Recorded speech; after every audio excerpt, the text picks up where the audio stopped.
po'y nagagamit, pero Diyos talaga ang dapat purihin. Amen? But ikaw nagagamit, ba't ako nagagamit? Talagang to God be all the glory. Salamat sa Panginoon. Tumayo po tayo lahat. And I believe this message this morning is, we need this message. Tandaan niyo po, huwag niyong kakalimutan itong unang mensahe.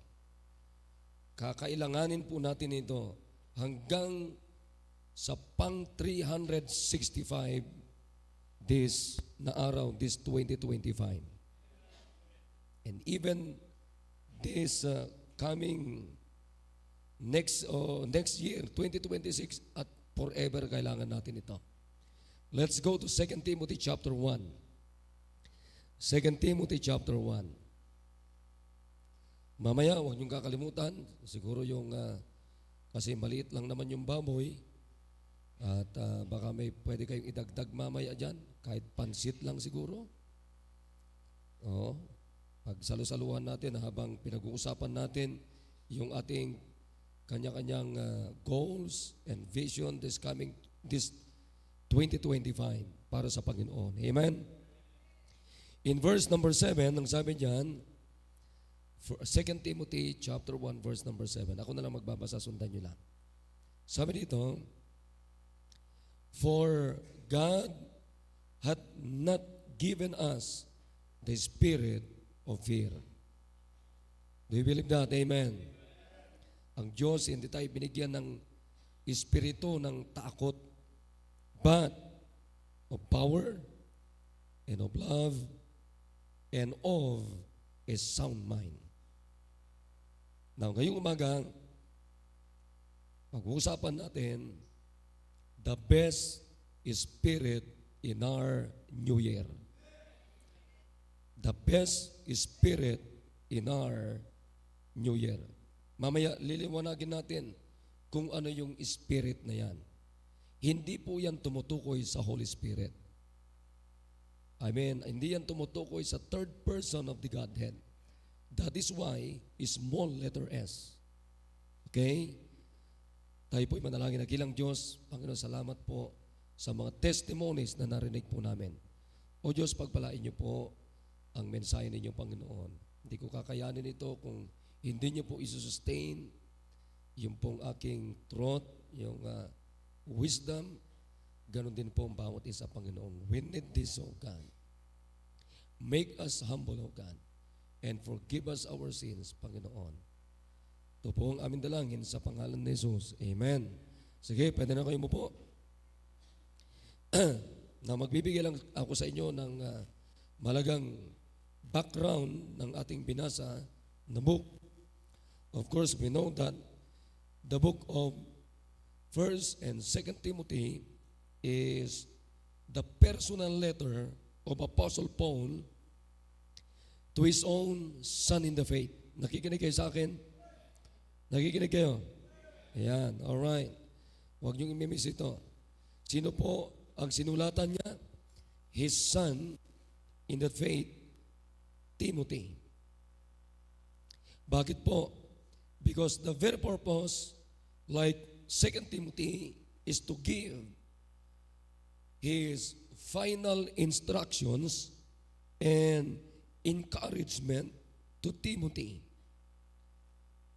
Timothy is the pastor of the church at Ephesus at his young age.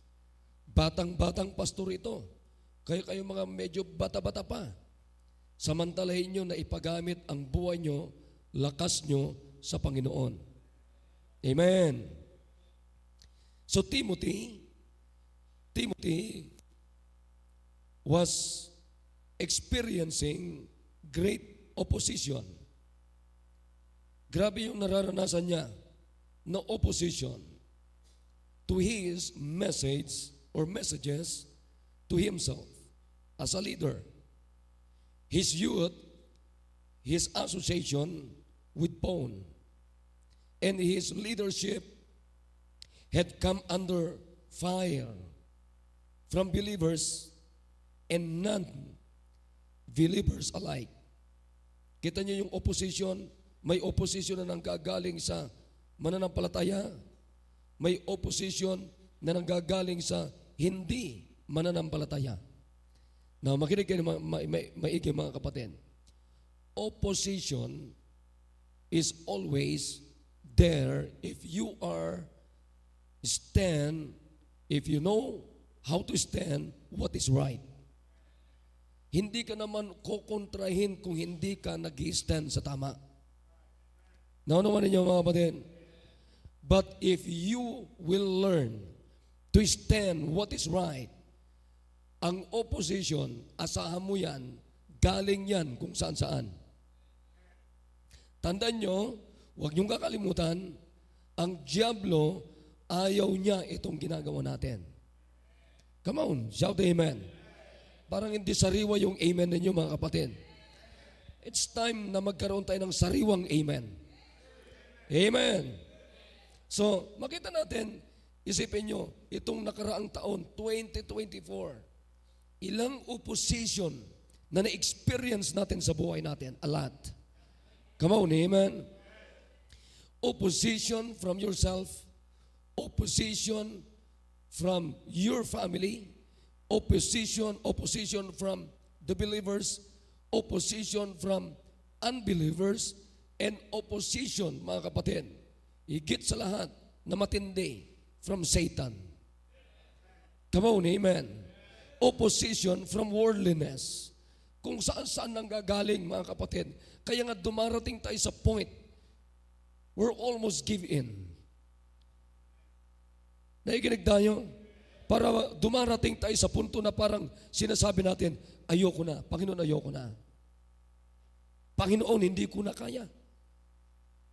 Naikinig kayo? Dumating na ba kayo sa corner na yan? Dumating na ba kayo sa dulo ng ganyan na almost ayaw mo na? Di ba? Parang sinasabi mo, Panginoon, parang minsan gusto mong pumunta sa minsan nandudong ka sa isang sulok, sa isang corner, mga kapatid, na wala kang exit at sinasabi mo sa sarili mo, parang ayaw ko na magsimba. Parang quit na ako bilang full-time. Parang quit na ako sa ministry ko. Parang quit na ako sa ganito, ganyan. Parang ayaw ko na makinig ng preaching. Do you understand me, mga kapatid? Bakit? Because Satan is alive. The enemy is alive. The enemy can use anybody to oppose you to stop serving God. Yan ang diablo, mga kapatid. Alam niyo kung paano ka i-corner. Alam ng diablo kung paano ka dalhin sa isang sulok na parang wala kang matakbuhan. Ganyan si Satan. Pero I just want to mind you, brethren, ng diablo hindi siya all-knowing, but our God is an all-knowing God. Ulitin ko po, sinasabi ko, yung iba walang amen. Nais kong sabihin sa inyo na ang diablo hindi siya all-knowing, but our God is an all-knowing God. Pangalawa, ang diablo hindi siya all-powerful, but our Savior, our God, is all-powerful God. Amen. Kaya wag niyong sasabihin, mga kapatid, wag nating sasabihin, ayoko nang tumayo, pastor, ayoko nang tumayo, Panginoon. Minsan, and most of the time, kapatid, yan tayo. Mahina tayo. Pero salamat sa Panginoon na pag ayaw mong tumayo, tinatayo ka ng Diyos. That's our God, because our God is all-powerful God. Our God, mga kapatid, ang Diyos natin, hindi lamang siya all-powerful, hindi lamang siya all-powerful, but He is an all-knowing God. He knows your burden. He knows your weakness. He knows everything. In every single areas of our lives, our Savior, our God, knows everything, brethren. Kaya sasabihin ko sa inyo na pag dumating tayo sa puntong ganyan, kapatid, huwag kang pupunta doon sa corner. Huwag kang pupunta doon at sasabihin mo, parang pakiramdam ko wala akong kakampi. Parang hindi ko kakampi si pastor. Parang hindi ko kakampi yung simbahan. Parang hindi ko kakampi yung mga believers. Parang hindi ko kakampi yung magulang ko. Parang hindi ko kakampi. Minsan, maging Diyos, parang hindi ko nakakampi ang Diyos. Na itong sabihin sa mga kapatid, walang pagkakataon sa buhay natin, hindi katuldok na hindi tayo kinampihan ng Diyos. Na hindi tayo pinaburan ng Diyos except our sins, mga kapatid. In fact, kahit nandudong ka sa kalagitnaan na matinding kasalanan, sasabihin ko sa inyo, aarugain ka pa rin ng Diyos. Yan ang Diyos natin. Paul and Timothy, lahat yan, na-experience nila yan. Pero maganda yung sinabi ni Paul kay Timothy. Timothy, tandaan mo, sabi niya, for God had not given us the spirit of fear. Oh, amen. Paul, Timothy, wag mong kakalimutan, hindi tayo binigyan ng Diyos ng espiritu ng pagkatakot o kaduwagan. Kaya dapat, mga kapatid, walang baptist na duwag. Walang Kristiyano na duwag. Brethren, this is the first day of 2025. Let's keep on and keeping on and serving God with our might. Kapatid, ibigay natin yung buong lakas natin sapagkat biro mo, kahit hindi ka malakas, alam naman natin na hindi tayo malakas sa lahat ng pagkakataon. Pero nais kong sabihin sa inyo, mga kapatid, walang pagkakataon na ang Diyos natin ay hindi siya all-powerful. Kaya nga sabi ng Biblia sa Great Commission, ano sabi niya? All-powerful ang Diyos natin in heaven and in earth. At ang sabi ng Diyos, I am with you always, even unto the end of the world. Iyan yung Diyos natin, kapatid. Kaya sino man sa atin dito na sabi mo, Pastor, weak talaga ako, hindi ako malakas, lalong-lalo na pagka ito yung kahinaan ko. Oo, ikaw at ako, hindi tayo lahat, hindi sa lahat ng pagkakataon malakas tayo. Pero ang Diyos natin, hindi kailanman lang hina ang Diyos natin. Kaya nga pag malakas tayo, kapatid, ay wag natin gawing puhunan yung kalakasan natin. Pinakamagandang puhunan pa rin natin yung power ng Diyos. Yeah, amen. Sapagkat yung power mo, yung lakas mo, kapatid, may limit pa rin yan.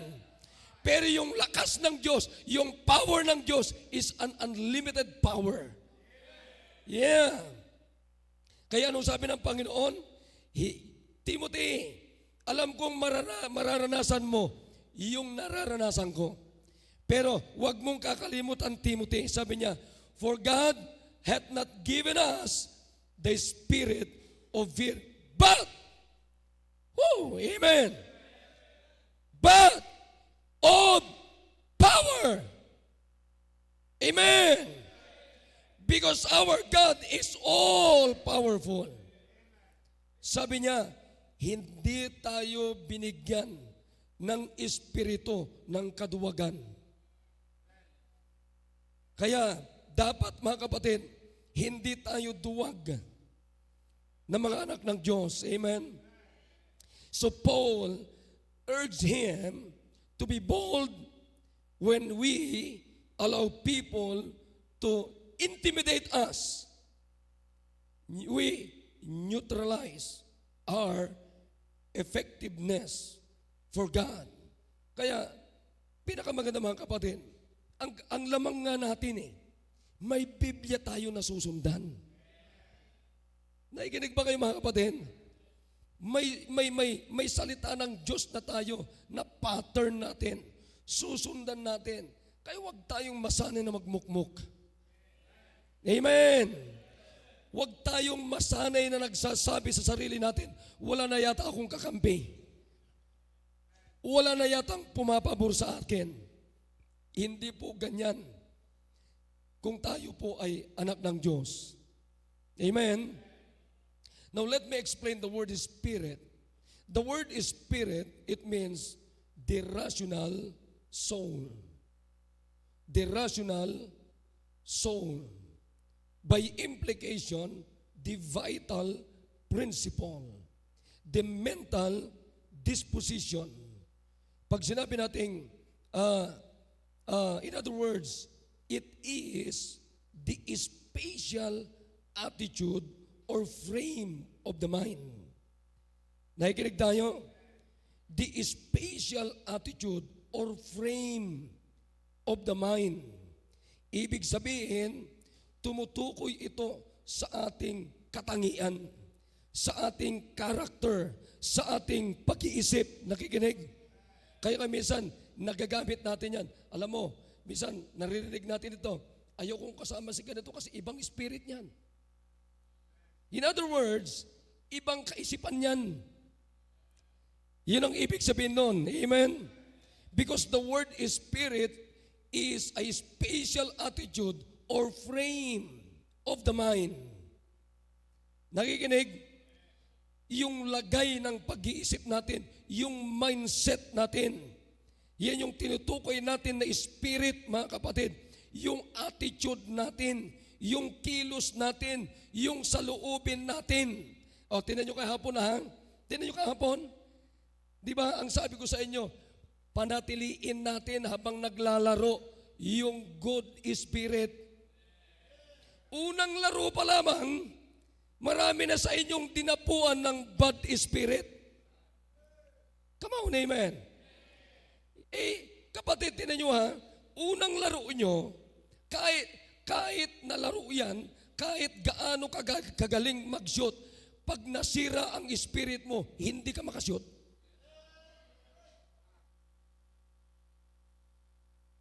Nakuha nyo?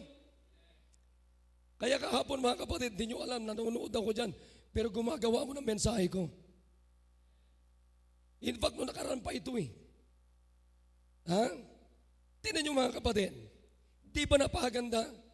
Unang araw pa lamang ng 2025, meron na tayong magandang spirit. Meron na tayong magandang kaisipan. Meron na tayong magandang mindset. Meron na tayong maayos kapatid na saloobin or frame of the mind. Amen. Na kahit anong dumapo sa iyo na evil spirit, anong dumapo sa iyo na bad spirit, pero pag ikaw ay naka-frame ka sa good spirit, kapatid, naka-frame ka, ibig sabihin nakabalot ka, ay hindi ka na pwedeng balutan ng iba pang espiritu. Bakit? Sapagat nababalutan ka ng good spirit, excellent spirit. Si Misak, sinabihan ko yan. O, tinan nyo kahapon, hindi kayo makapuntos. Nakuha nyo? Kaya nga sabi ko sa kanila kagabi, ayan, sino yung mga kinausap ko dito? Sabi ko, sanayin nyo na mag-basketball kayo, yung may play.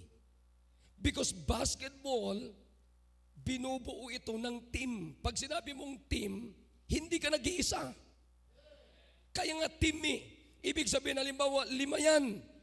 Dapat kumilos kayo, gumalaw kayo. Hindi ka pwedeng, hindi kailanman ikaw mananalo kung mag-isa ka lang na kumikilos. Naunawan niyo mga kapatid? Kaya mahalaga yung spirit. Amen. Mahalaga yung saloobin, mahalaga yung frame of the mind natin. Ano yung nakabalot sa isipan natin? Ano yung, kasi pag nababalutan ka ng isang bagay sa puso mo, sa isip mo, na kung tawagin natin, yan yung saloobin mo, may papasok man na ibang spirit, hindi ka na pwedeng pasukan. Bakit? Balot na balot ka na eh. Hindi na pwedeng manaig ang ibang spirit pa. Bakit? Nabalutan ka na eh. Tapos kahapon, wala pa ako nakikitang mga players na basta lang maglaro, wala man lang ako nakitang, dito mo tayo, mag-pray tayo, Panginoon. Yung mga players namin, may nakita ba kayo? See? Yan sinasabi ko sa inyo eh. Wala man lang, basta lang stabak. Anong nasa isip? Pambira, nag-practice kami na ng gabi, magaling yung team namin. Yun ang sinasabi ko sa inyo. Anong naka-frame sa utak ninyo? Galing mo, hindi galing ng Diyos. Kaya makita mo, pag nakashoot na ngayong kabay, yung kalaban ninyo, nararattle na kayo. Sige, pag narattle kayo, kanya-kanya na. Sige, nakuha nyo mga kapatid? Ganyan ang laro ni Satanas. Maging sa ating simbahan. Pag ginulo niya yung violinist, pinasukan niya yung violinist, pinasukan niya yung choir members, pinasukan niya yung ushers, pinakailaman ng diablo at i-impluensya siya ang kanang evil spirit. Pero pagka hindi ka naka-frame sa good spirit ng Diyos, kapatid, madaling wasakin, pasukan ng diablo yung spirit mo. Sino ngayon nanalo? Ha? Hanggang sa magpipicture taking tayo dyan, yung iba sa inyo, hindi na kayo maka-smile. Alam niyo kung bakit? Sapagat yung iba, aminin niyo ko hindi, iba na ang spirit ninyo. See? Nakuha niyo ba yung mga kapatid? Ako, nanonood ako maghapon, pero gumagawa ako ng mensahe ko maghapon. Thank you naman at binigyan niyo ako ng mensahe. Sige, nakuha niyo mga kapatid. Kung tutusin, yung ano nila Meshach, kaya niyo yun eh. Meron kayong gulayat na sentro.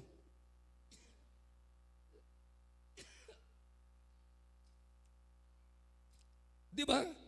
Kahit may gulayat kayo na sentro, kung wala kayong team movement, di kayo mananalo. Bakit? Kasi dinapuan kayo ng ibang spirit. Come on, shout amen. Kaya ngayon mga kapatid, napakaganda na ngayong 2025, unang araw, dapat meron na tayong tinatawag na New Year's Best Spirit. Come on, huwag niyo akong tulugan, amen. Huwag niyo akong tulugan kasi dinadapuan kayo ng ibang espiritu. Yan ang totoo niyan. Ha? Nakikinig tayo. Number 1, New Year's Best Spirit. Number 1, the fruit of the Holy Spirit is the best spirit. Ulitin ko mga kapatid. Point number 1, the fruit of the Holy Spirit is the best spirit. Come on, amen? Bakit anong sinasabi doon? Galatians chapter 5, verses 22 and 23. Buklat. Anong sabi ng Bible dito? But the fruit of the Spirit is what? Come on, amen? Love. What's the first word? Love. Why love? Paul begins with love because love is the fulfilling of the law. Love is the bond of perfectness in Colossians chapter 3 verse number 14. Amen. Amen. Tignan niyo ang kapatid, unang araw pa lamang ng 2025, pag ito ang frame of the mind mo, pag ito ang spirit mo, pag ito ang saloobin mo, meron kang love, meron kang joy, meron kang peace, meron kang long suffering, gentleness, goodness, faith, meekness, temperance. Kapatid, at ito ang dadalhin mo na spirit mo hanggang sa uling araw ng 2025. Sasabihin ko sa inyo, hindi mananalo si Satanas sa spirit na ito. Satan will never defeat the Holy Spirit of God because the Holy Spirit is more powerful than the enemy, than Satan. Hindi kayo lalayo sa ministry nyo. Hindi kayo lalayo sa simbahan ninyo. Hindi kayo lalayo, mga kapatid, sa Panginoon kung ito ang mananatiling sa loobin ng ating puso, ang ating isip. Yan yung frame ng ating mind. That's why the best spirit for 2025 is the fruit of the Holy Spirit. Let's go back to the fruit of the Holy Spirit. Ngayong araw, unang araw, ilagay nyo ngayon sa utak nyo, ilagay nyo sa puso nyo, at yan na maging espiritu natin, yung love. Come on! Paano ka ngayon magagalit kung may love ka? Come on! Amen! Hindi ka magagalit kahit maglaro kayo. Makinig kayo mga kapatid. Walang talunan sa taong umiibig. Ulitin ko. Walang talunan sa taong puspos ng pag-ibig ng Diyos. Woo! Amen! Hindi ka mapipikon. Hindi ka magsasawa. Alala ko si brother Dami. Andun kami pagkatapos namin mag-meeting. Sabi ni Brother Dami, man, ito mga kasama ko. Hintay ako ng hintay. Wala sila. Naiinis na si Brother Dami. Pero isipin nyo, nanalo pa rin sila. Ha? Abay, kahit sino naman. Naghihintay ka sa mga kasama mo para mag-meeting, wala ang dumating. Naghihintay ka para mag-practice, walang dumating. Ha? Pero nag-usap-usap kami na dyan si Sir Ariel, si Brother Tom, mga melang tatay. Sabi ko, let's keep on. Maaring maging tayo maitinuturo ang Diyos sa atin. Naikinig, amen? Makinig kayo. Minsan pagka hindi napaggustuhan yung ating gusto, naiinis kaagad tayo. Nawawala yung long suffering. Nawawala yung temperance. Amen. Lalo na pagka nagagalit na tayo, nawawala na yung gentleness. Kaya ngayong umaga, first day of year 2025, kunin natin itong mga bunga ng banal na espiritu. At ito ang maging spirit natin. Amen. Sinabi ni Jamaica, maaaring sinasabi ni Jamaica, pambira, nasipa na ako, natalo pa.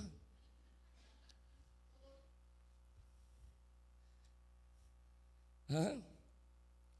Panalo sana kayo kung hindi kayo sumobra. Ha?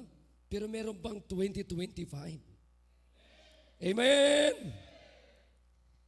Kalimutan na natin yon sapagkat talo sa sport fest, talo pa sa presentation. Ha? Pero kung kukunin natin itong fruit of the Holy Spirit, panalo tayo. Come on, amen? Kaya ngayong unang mensahe, ilagay nyo sa isip nyo, love, come on, sabihin natin, love, joy, peace, long-suffering, gentleness, goodness, faith, meekness, temperance. Uy, nauubos na yung temperance ko. Ha? Amen? Mga kapatid, nakikinig si Satanas sa mensaheng ito. Ha? Right after the message, aasarin ka ulit ng diablo. Maniwala kayo sa akin. Amen? Ha? Maniwala kayo sa akin. Ha? Sisirain ulit ni Satanas yung narinig mo na mensahe ngayong umaga na dapat meron kang best spirit this new year. Bisak may natubig doon. Lagyan mo ng yellow. I hope nakikinig tayo, amen. Kaya, yan, kapatid, that's the best spirit in the home. Ayaw nyo, dalhin sa tahanan ninyo ito. Ha? Nakikinig tayo mga kapatid. The best spirit in the home is the fruit of the Holy Spirit. The fruit of the Holy Spirit brings good spirit in the home. Amen. The fruit of the Spirit brings good spirit in the home. No fruit of the Holy Spirit, no good spirit in the home. Come on, amen, amen. Kapatid, pampira, alam mo pag merong ganyan si tatay, merong ganyan si nanay, merong ganyan ang lahat ng anak ninyo, sasabihin ko sa inyo, napakagandang ambience sa loob ng tahanan. Woo! Amen! Napakagandang ambience sa loob ng tahanan. Kaya pinakamaganda sa loob ng tahanan, hindi yung may magandang bahay ka, Hindi yung may mga iba't ibang sasakyan kayo. Hindi yung may pera ka. Mga kapatid, marami nag-aaway-away dahil sa pera. Marami nag-aaway-away dahil sa magandang bahay. Marami nag-aaway-away dahil sa mga sasakyan. Pero kapatid, wala pang nag-aaway-away na tao, mga Kristiyano, na puspos ng fruit of the Holy Spirit. Wala pa. Kaya nga the best na dapat meron tayo sa loob ng ating tahanan is the fruit of the Holy Spirit, and that must be the spirit of every members of this church. Amen. Doon parang sa laro ng mga bata nung Monday, nagagalit si Stephen. Volleyball, nagagalit. Bakit nagagalit? Kasi marunong to eh. Alam niya kung paano magpumalo. Ako alam ko rin kung paano pumalo. Oh, dami ko nang pinalo dito eh. Nagagalit siya. Pinagsabihan ni Brad Tom. Hindi naman niya pinagalitan, pinagsabihan. Huwag kang magalit. Turuan mo. Oh, tama nga naman. Nagalit ka, wala ka pa naman tinuturo. Pero mga kapatid, alam mo pagka puspos ka, naka-frame ka sa fruit of the Holy Spirit na love, joy, peace, long-suffering, gentleness, goodness, faith, meekness, temperance. Sabi ni Biblia, against such there is no law. Nakuha nyo? In fact, hindi mo na kailangan yung law eh. Bakit? You have the fruit of the Holy Spirit. Nakikinig tayo? Meron ka na eh. So, i-frame mo yung kaisipan mo dito.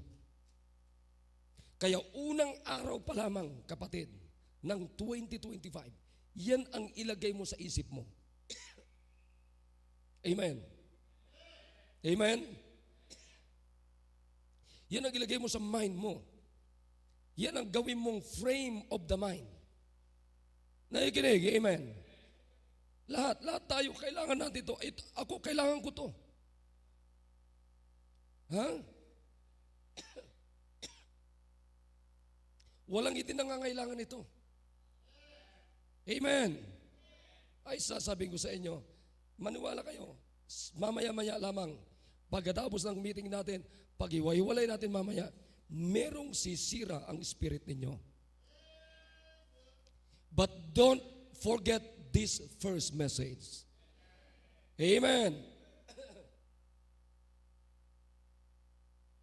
Huwag niyong kakalimutan ito. Napakalagay ito. Na makinig kayo. Remember the word fruit. Pag sinabing fruit means from the seed. Nakikinig? From the seed. Describing in the vegetable or vegetable world as matured product. Pwede ba wag muna kayo matulog? Unang service ito, wag muna kayo matulog. Amen. Magbago na kayo mga kapatid. Kayo mga patulog-tulog.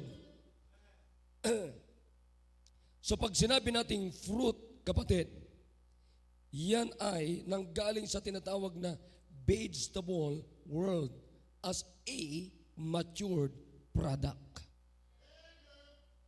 Amen? Kaya nga pinakamaganda mga kapatid, makinig kayo na maigi.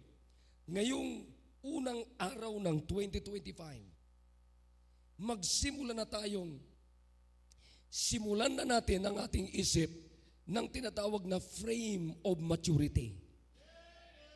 Amen. Simulan na natin yung ating isip ng tinatawag na frame of maturity. Ha? Kinakailangan, hindi man, siguro pastor, wala pa sa akin yung love, wala pa yung joy, wala pa yung peace, wala pa yung long suffering, wala pa, parang wala pa lahat dito. Pero, ito na ang panimula natin. Amen! magsimula tayo. Hindi ka magkakaroon kung hindi ka magsisimula. Pero meron tayong pagkakataon na magkaroon kung magsimula tayo. Kaya pinakamaganda, kailan tayo magsisimula kapatid na magkaroon ng good spirit from the very first day of 2025. Ito, simulan na natin. Amen.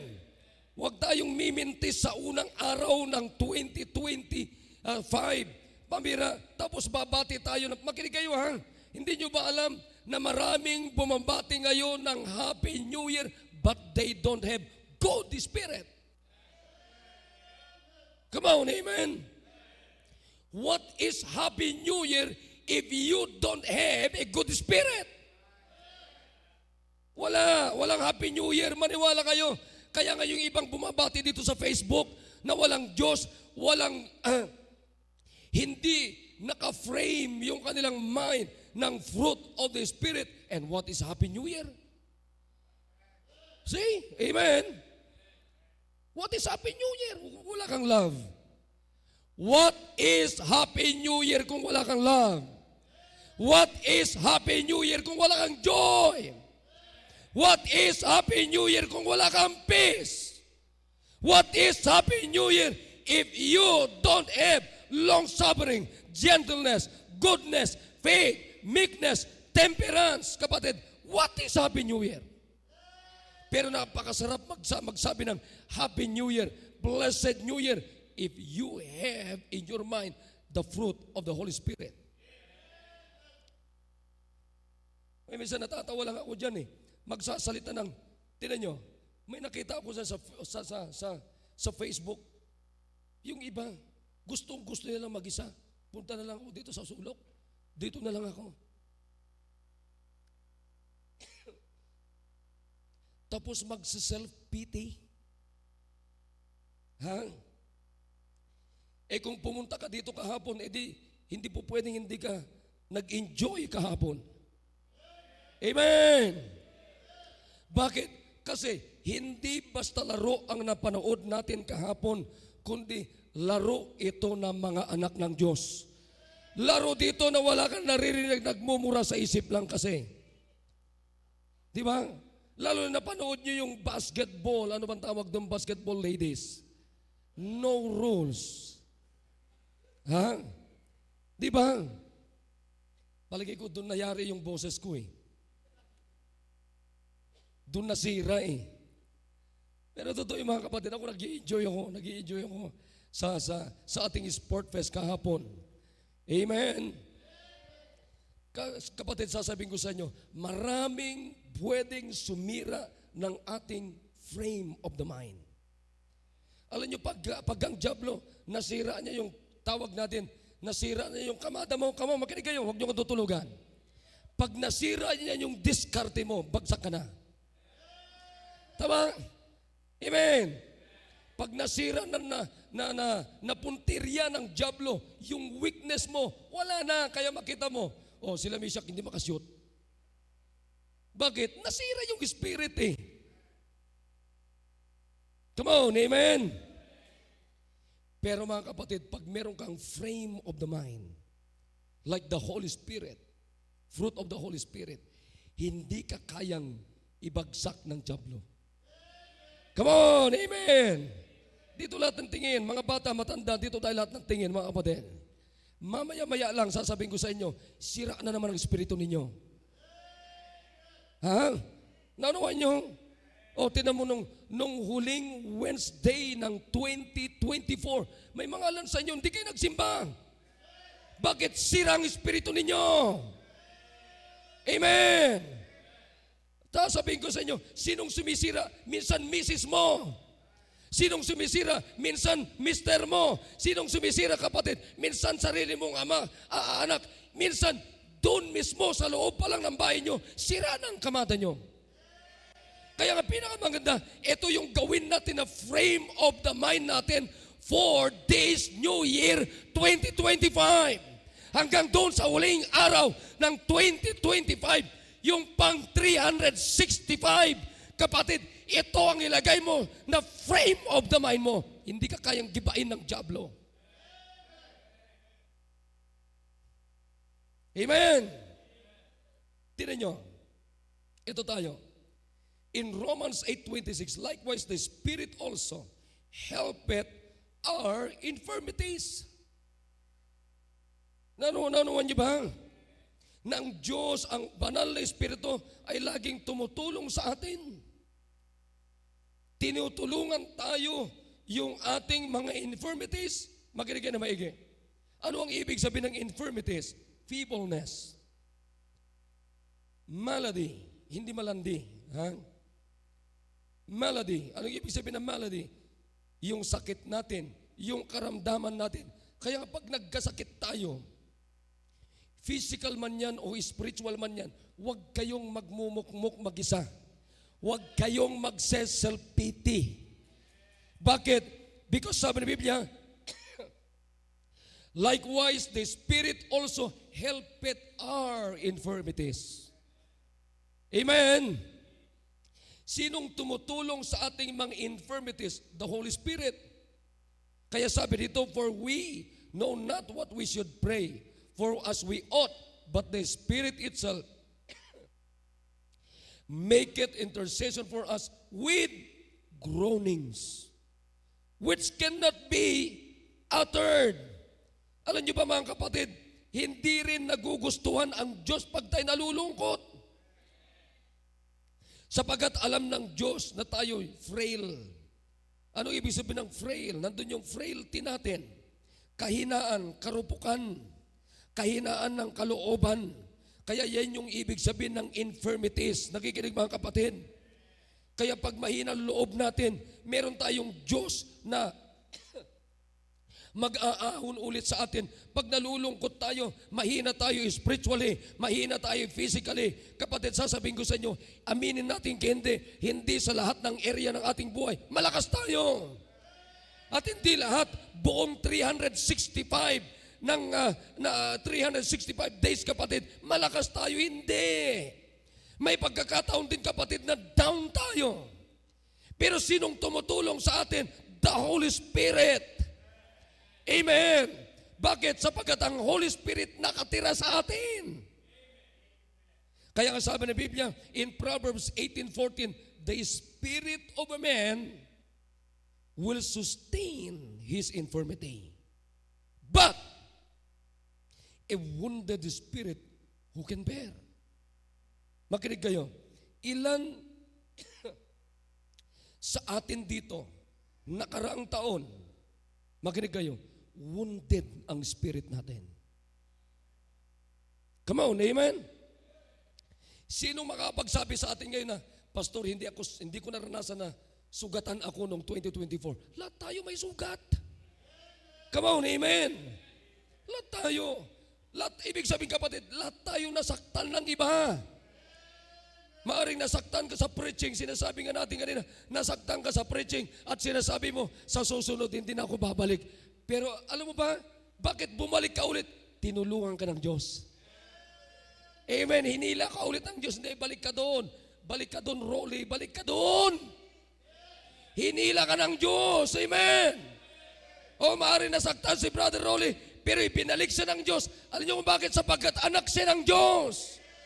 Bakit gusto ng Diyos ay tayo'y maging maayos?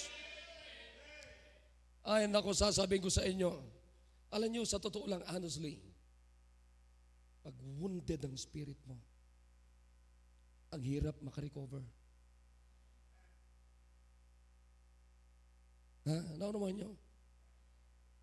Lalo na pagka ang nakasugat ng spirit mo, yung hindi mo inaasahan na tao. Come on. Lalo na pagka ako.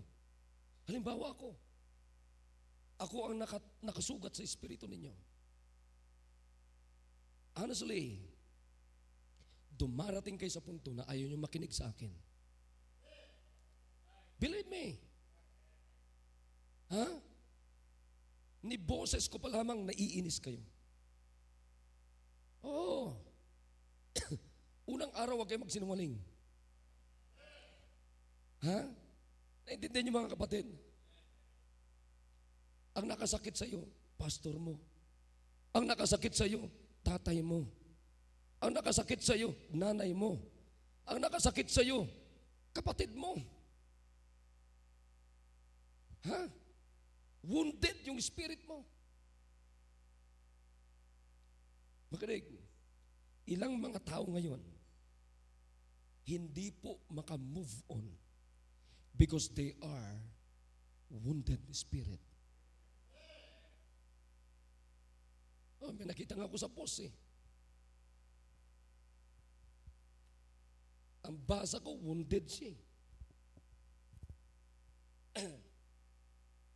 Pero kapatid, paano ka ngayong gagaling sa sugat mo, sa pagiging sugatan mo, kung hindi ka pupunta sa tamang magpapagaling sa iyo?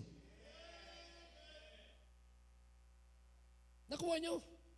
Akala mo kapatid, sa dinami-dami ng members natin, kayo lang ang nandito sa unang service. Sinabi ko naman kahapon, nandito sila sa Sport Fest, pero wala sila dito sa mensahe ng Diyos sa kanila. But anyways, kapatid, sino sa atin dito na hindi nakaranas ng sugatan last 2024? Ha? Amen? Tama, nakikinig tayo. Pero bakit nandito ka pa rin? At nandito ka pa sa unang mensahe, unang araw ng 2025. Alam mo kung bakit? Hinila ka ng Diyos. Come on, amen. Hinila ka ng Diyos, kapatid. Bakit? Sabi na Biblia, likewise, the Spirit also helpeth our infirmities. Tinutulungan tayo sa panahon na tayo ay mahina. Tinutulungan tayo sa panahon na tayo marupok. Nakikinig tayo? Tinutulungan tayo na sa panahon na mahina ang loob natin. Bakit? Iba ang spirit natin. Nababalutan tayo ng another spirit. Nababalutan tayo ng evil spirit. Nababalutan tayo ng worldly spirit. Nababalutan tayo ng sinful spirit. Kaya super hina natin. Kaya makita nyo, konti lang na marinig natin sa preaching, parang sabi mo, ako na naman nakita ni Pastor. Wounded spirit. Pero alam mo ang solusyon? Likewise, the Holy Spirit also helpeth. Sinong makakatulong sa atin pag wounded ang spirit natin? The Holy Spirit. Kaya kunin natin yung bunga ng Holy Spirit na siyang frame of the mind natin. Para pag pumasok na naman yung evil spirit, pumasok yung worldly spirit, pumasok yung sinful spirit, pumasok yung slothfulness spirit, papasok na naman kapatid, yung wicked and sinful and evil Satan spirit. Hindi tayo kayang pasukin sapagkat nababalutan na tayo ng fruit of the Holy Spirit. Mamaya pagkatapos ng service, meron agad application, humanda kayo. Number 2, the best spirit in our new year is the Spirit, the fruit of the Holy Spirit. Amen? Number 2, the best spirit for this 2025 is to have a sound mind. Amen. Balik tayo doon sa ano natin. Ano nakalagay dyan? Text natin. Basahin natin. For God hath not given us the spirit of fear, but of power and of love and of sound mind. Wow. Amen? Sound mind. Anong ibig sabihin ng sound mind? Tumutunog na isip? No. Sound mind means self-control. Sound mind means self-discipline. Amen? Self-control, self-discipline. Matuto tayo ng pagtitimpi. Matuto tayo ng disiplina. Matuto tayo ng hinahon. Matuto tayo na magpigil sa ating mga sarili. Alam mong hindi dapat pasukin, magpigil ka muna. Alam mong hindi dapat sasabihin, magpigil ka muna. Self-control, sound mind. Amen. Bakit? Pag pinasok mo yan at pag pinasok mo yan at alam mong hindi dapat pasukin, isang araw kapatid, delikado ka. Kaya alam nyo maganda yung sinabi ni David. Psalms 51 verse number 10. You know this verse? Ano sabi ni David? Create in me a clean heart. Come on, amen. Create in me a clean heart. Oh God.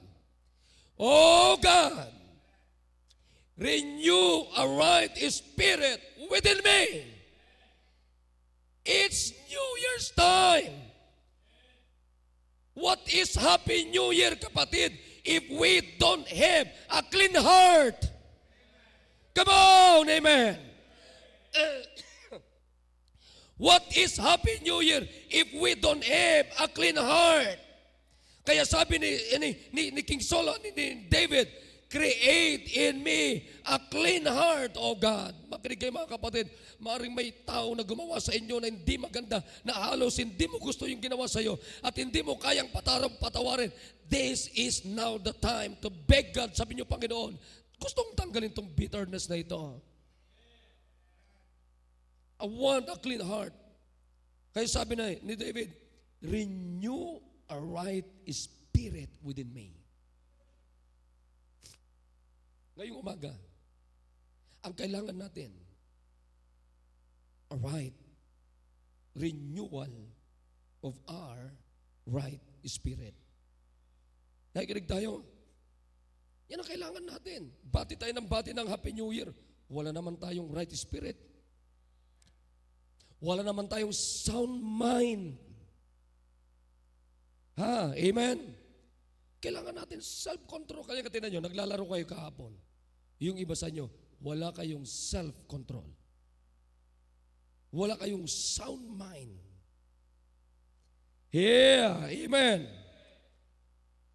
Kaya ngayon, unang araw ng 2025, kinakailangan magkaroon tayo ng clean heart, right spirit. Nakikinig tayo? Kinakailangan magkaroon tayo ng sound mind. Amen. Sabi ng Biblia sa Proverbs 16:32, he that is slow to anger is better than a mighty, and he that ruleth his spirit than he that taketh a city. Amen? Pag alam mong kung paano i-rule ang spirit mo, mas matindi pa kaysa ikaw ay merong isang nakuhang buong siyudad. Nakikinig tayo? Nakikinig tayo? Kaya kailangan natin mga kapatid is self-control. 2025, sasabihin ko sa inyo, yan ang pinakamagandang spirit, self-control. And then last, kinig kayo, the best spirit this 2025 is a forgiving spirit. Oh, amen! Forgiving spirit. Alam nyo ba na yung Diyos natin mapagpatawad? Ha? Merong maaari kayong hindi iniimikan dito ng 2024. Mamaya, pagkatapos ng invitation, balikan nyo sila, kamanyan nyo sila, at sabihin nyo, please forgive me, brother. Can you do that? Can you do that? Sapagat ang Diyos natin, sabi ng Biblia, the Lord is long-suffering and of great mercy, forgiving iniquity and transgression, and by no means clearing the guilty, visiting the iniquity of the fathers upon the children unto the third and fourth generation. Yan yung Diyos natin, kapatid. Kayang magpatawad hanggang sa fourth generation. Pero tayo, kapatid, hanggang saan yung pagpapatawad natin? Parang hindi na kayo maka-amen. Ha? marami sa inyo dito, meron kayong kinakamayan, pero meron kayong hindi kinakamayan. Meron kayong iniimikan, pero meron kayong hindi iniimikan. Come on, amen. Namimili kayo ng kinakamayan, namimili kayo ng kinakausap. Bakit? Hindi nyo kinakausap yung iba, kinakausap nyo yung iba, kinakamayan nyo yung iba, hindi nyo kinakamayan yung iba. Alam nyo kung bakit? Because you don't have a forgiving spirit. Tingnan nyo to, Ephesians 4:32, buksan yung Bible nyo. Ephesians 4:32. Ephesians 4:32. Gusto kong sinusundan nyo to habang binibasa ko. Colossians 3:13. Patapos na tayo. Gumising na kayo. Okay na dyan na kayo?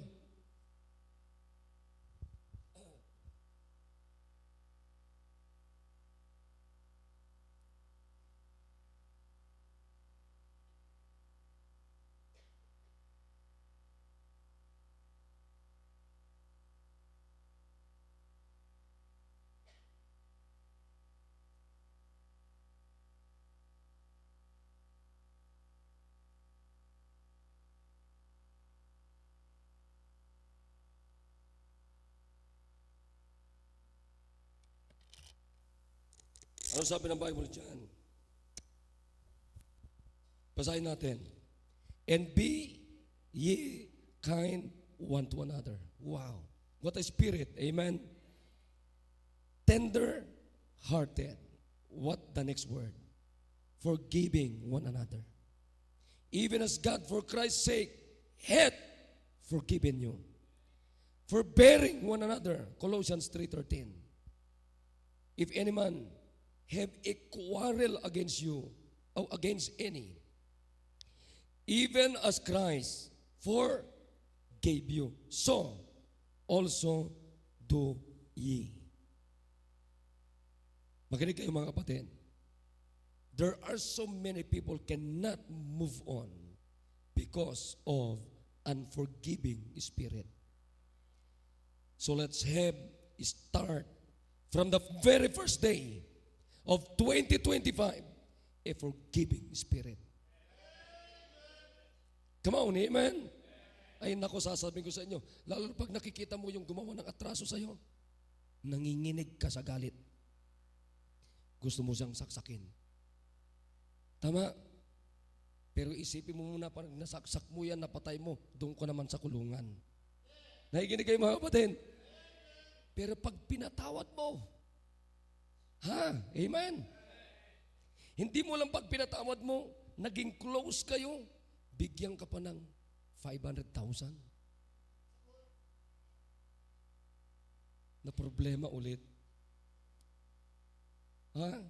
Pero kapatid, sasabihin ko sa inyo, wala nang gaganda sa spirit na dapat maging spirit natin for this 2025, kundi marunong tayong magpatawad. Come on, amen? Pinakamaganda pag nakita mo yung gumawa ng hindi maganda sa'yo at humingi ng sorry, sabihin mo sa kanya, pinatawad na kita, brother. Pinatawad na kita, sister. Bakit? Yung frame of the mind mo is the Spirit of God. Di ba? Nakikinig kayo? Sino yung Diyos natin? Sino si Kristo? And be ye kind one to another, tender-hearted, forgiving one another, even as God for Christ's sake hath forgiven you. Diyos natin mapagpatawad. Forbearing one another, if any man have a quarrel against any, even as Christ forgave you, so also do ye. That's a command.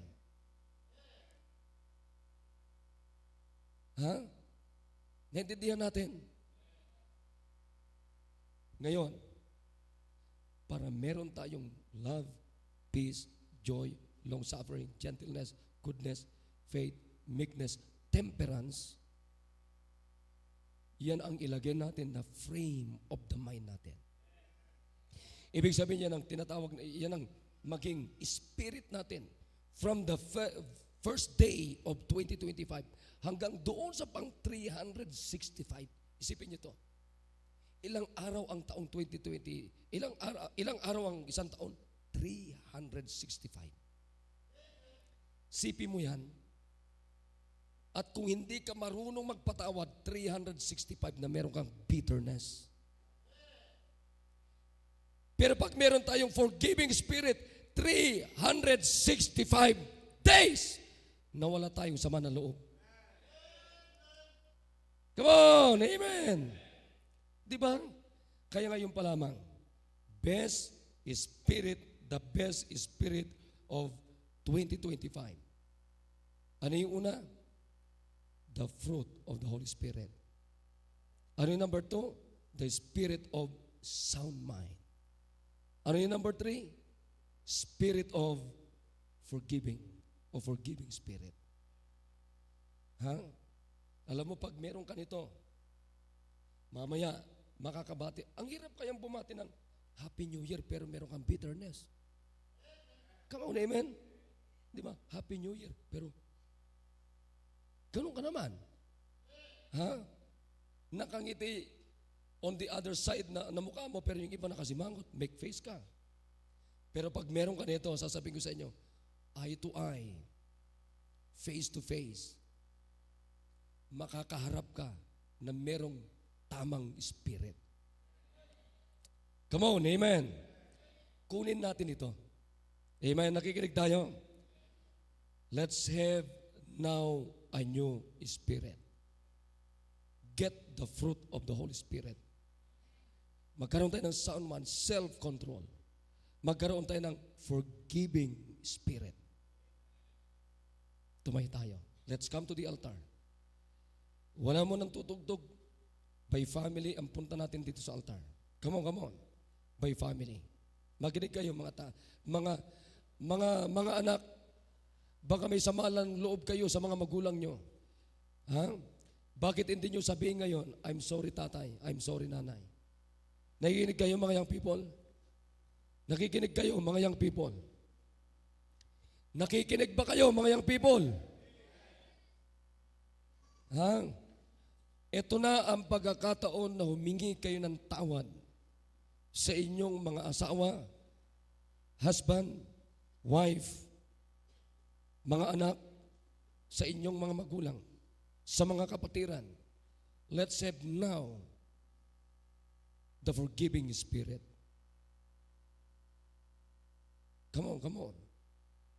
Let's have now the forgiving spirit. At pagkatapos ng invitation, bakit hindi nyo yakapin yung mga magulang ninyo? Come on. Let's talk to God, brothers. Huwag niyong palalagpasin ito. Huwag niyong pagmatigasin ang puso niyo. This is now the best time na sabi mo sa nanay mo, I'm sorry nanay. Naranasan ko yung sumama loob ko sa iyo. But please, I'm sorry.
Dakilang Diyos, napapagpalag makapangyarihan po sa lahat. O Diyos, salamat po sa ginawa niyo po sa amin ngayon pong umaga. Kita niyo po, Panginoon, ang mga anak ninyo, may family na tiklop tuhod, Panginoon, lumalapit po kami sa inyo. Kung meron mang unang-unang wawasakin, guguluhin ng diablo, Panginoon, ay bawat pamilya at ang simbahang ito. At niloloko niya kami, Panginoon. Ang unang-unang puntirya ng diablo ay yung aming spirit, O God, our mind, our soul, our hearts, O God. Sapagkat pag nasira ng diablo yung aming spirit, the frame of our mind, masisira na po ang buong pamilya namin. Masisira na po ang simbahan namin. Masisira yung dapat namin gawin, Panginoon. Kaya nga hindi namin nagagawa yung dapat namin gawin. Sapagkat pag nasira ni Satanas yung aming spirit, hindi na po namin dapat gawin yung dapat namin. Hindi na namin magawa yung dapat namin gawin. Oh God, please help us, oh God, na itong pagsisimula ng taong 2025, kinakailangan meron kaming frame of the mind, meron kaming spirit na mula sa bunga ng Holy Spirit. Meron kaming spirit na sound mind spirit. Meron kaming spirit na forgiving spirit. Na anumang ginawa nila, Panginoon, sa amin, kinakailangan matuto kami magpatawad katulad ng pagpapatawad ninyo. At Panginoon, please, oh God, kausapin niyo pong bawat isa. Mari dito, matagal na pong kinikimkim sa manaloob niya, sa tatay niya, sa nanay niya, sa kapatiran, sa mga kapatid niya. Pero oh God, huwag niyo pong palalagpasin, pagmamatagasin ang puso ng bawat isa sa pagkakataong ito, sa umaging ito, sapagkat wala na pong higit na frame of our mind. Wala na pong higit na spirit namin. Kundi magkaroon kami ng tinatawag na forgiving spirit. Magkaroon kami ng love, joy, peace, long-suffering, the fruit of the Spirit. At magkaroon kami ng self-control. Panginoon, tulungan niyo kami na ito po ang dadalhin namin sa buong 2025. Pagpalain niyo po ang inyong mga anak, Panginoon. Ito po ang aking dalangin sa pangalan ni Jesus. Amen.